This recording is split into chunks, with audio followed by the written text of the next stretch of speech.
नमस्कार दोस्तों, आप सभी का हमारे YouTube चैनल पर एक बार फिर से हार्दिक स्वागत है। बिहार टीचर का प्रैक्टिस सेट चल रहा है और आज हम देखेंगे प्रैक्टिस सेट नंबर 44 को। और इस प्रैक्टिस सेट के अंतर्गत आज हम सामान्य अध्ययन यानी कि जीएस के महत्वपूर्ण प्रश्नों पर डिस्कस करेंगे। तो चलिए शुरुआत करते हैं। आज का हमारा पहला प्रश्न हिस्ट्री का है कि किस सैंधव स्थल से सर्वप्रथम घोड़े की हड्डी मिली है। तो वो कौन सा सैंधव स्थल यानी कि सिंधु सभ्यता का स्थल है जहां से सर्वप्रथम घोड़े की हड्डी मिली है। तो सुरकोतड़ा से सही जवाब होगा ऑप्शन नंबर बी।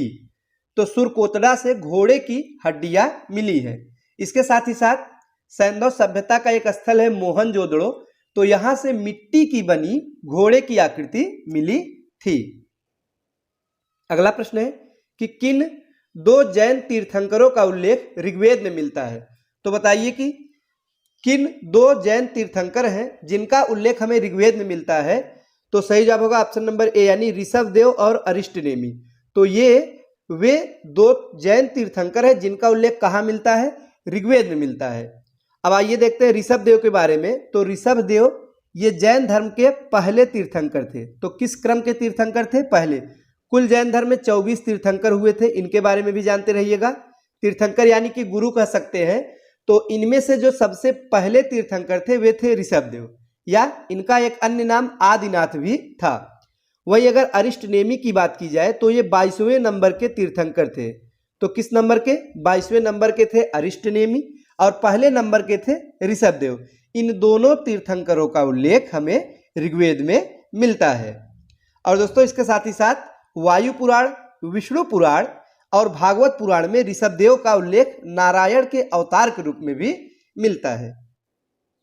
नेक्स्ट है कि क्षत्रियों का नाश करने के कारण किस राजा को सर्व छत्रांतक अथवा द्वितीय परशुराम भी कहा जाता है। तो बताइए कि वो कौन सा राजा है जिसे क्षत्रियों का विनाश करने के कारण द्वितीय परशुराम की संज्ञा दी गई है। तो महापद्मनंद को सही जवाब होगा ऑप्शन नंबर बी। तो पुराणों में महापद्मनंद को सर्व छत्रांतक, जिसका मतलब होता है कि क्षत्रियों का नाश करने वाला, या अपरो परशुराम यानी कि द्वितीय परशुराम की संज्ञा दी गई है। नेक्स्ट है कि पुष्कर के अतिरिक्त ब्रह्मा का दूसरा मंदिर भारत में कहां पर स्थित है। तो ब्रह्मा जी का एक मंदिर पुष्कर में है, ये तो सभी जानते होंगे। लेकिन इस प्रश्न में पूछा गया कि पुष्कर के अतिरिक्त दूसरा मंदिर ब्रह्मा का भारत में कहां है। तो वो है कुंभकोणम में। सही जवाब होगा ऑप्शन नंबर डी। इसे भी जानते रहिएगा कि पुष्कर के अतिरिक्त ब्रह्मा का एक और मंदिर है जो कि कुंभकोणम में स्थित है। अगला प्रश्न है कि मिताक्षरा के लेखक विज्ञानेश्वर किस शासक के दरबार में मंत्री थे। तो मिताक्षरा के लेखक कौन थे, विज्ञानेश्वर थे।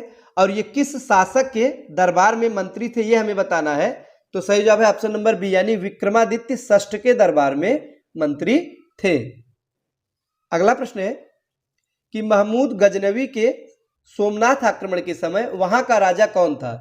तो महमूद गजनवी का जो सुप्रसिद्ध सोमनाथ आक्रमण किया गया था उस समय तत्कालीन समय में वहां का राजा कौन था। तो भीम प्रथम था। सही जवाब होगा ऑप्शन नंबर ए भीम प्रथम। तो दोस्तों गुजरात के सौराष्ट्र क्षेत्र में स्थित जो सोमनाथ का मंदिर है वो भगवान शिव को समर्पित था, जिस पर गजनवी ने आक्रमण किया था। और उस समय वहां का राजा जो था वो भीम प्रथम था। नेक्स्ट है कि भारतीय संगीत पर प्रथम फारसी भाषा के प्रथम ग्रंथ का नाम क्या है। तो बताइए सही जवाब क्या होगा। तो लज्जत ए सिकंदरी, ऑप्शन नंबर बी।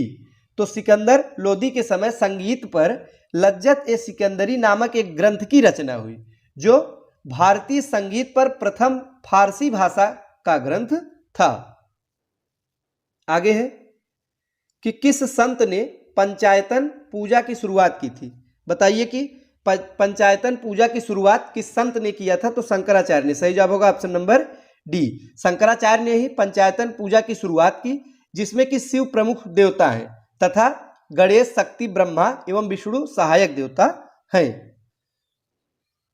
आइए देखते हैं अगला प्रश्न कि तिलवाड़ा के युद्ध का संबंध किससे है। तो बताइए किससे है। तो बैरम खान से। सही जवाब होगा ऑप्शन नंबर ए। तो दोस्तों जो तिलवाड़ा का युद्ध है इसका संबंध बैरम खान से है।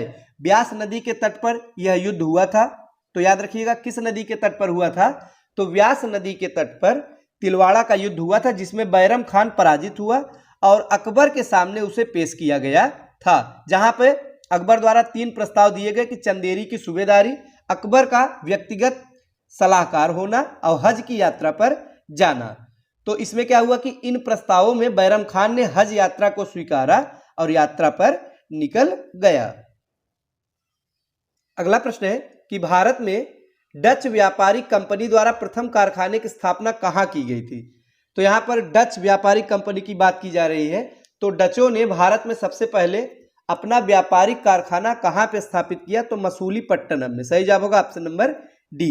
डच व्यापारिक कंपनी के द्वारा 1605 ईस्वी में, तो किस सन में, 1605 ईस्वी में मसूलीपट्टनम में प्रथम डच कारखाने की स्थापना की गई थी। नेक्स्ट है कि 1857 के विद्रोह की वजह बने एनफील्ड राइफल के प्रयोग से पहले भारत में किस राइफल का प्रयोग किया जाता था। तो जो 1857 की क्रांति हुई थी उसकी सबसे बड़ी वजह क्या थी कि एनफील्ड राइफल के प्रयोग करना। इसमें क्या था दोस्तों, गाय एवं सुअर की चर्बी से बने कारतूस थे जिन्हें मुंह से हटाना पड़ता था, तो इसीलिए इसका जोरों शोरों से विरोध हुआ था। तो पूछा जा रहा है कि इस राइफल के पहले भारत में किस राइफल का प्रयोग किया जाता था, तो मस्कीटो यानी ब्राउन बैस का प्रयोग किया जाता था। सही जवाब होगा ऑप्शन नंबर बी।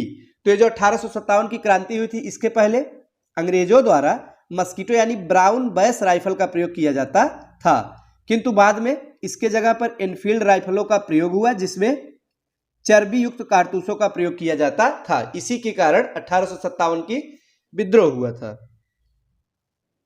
आगे है कि निम्नलिखित में से किस नदी द्वारा पक्षीपाद डेल्टा का निर्माण किया जाता है। तो बताइए वो कौन सी नदी है जिसके द्वारा पक्षीपाद डेल्टा का निर्माण किया जाता है। तो दोस्तों सही जवाब होगा ऑप्शन नंबर बी यानी कि मिसिसिपी नदी। कौन सी नदी है, मिसिसिपी नदी।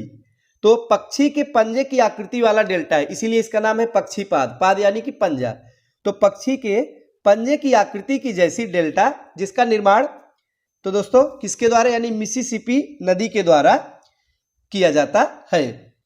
नेक्स्ट है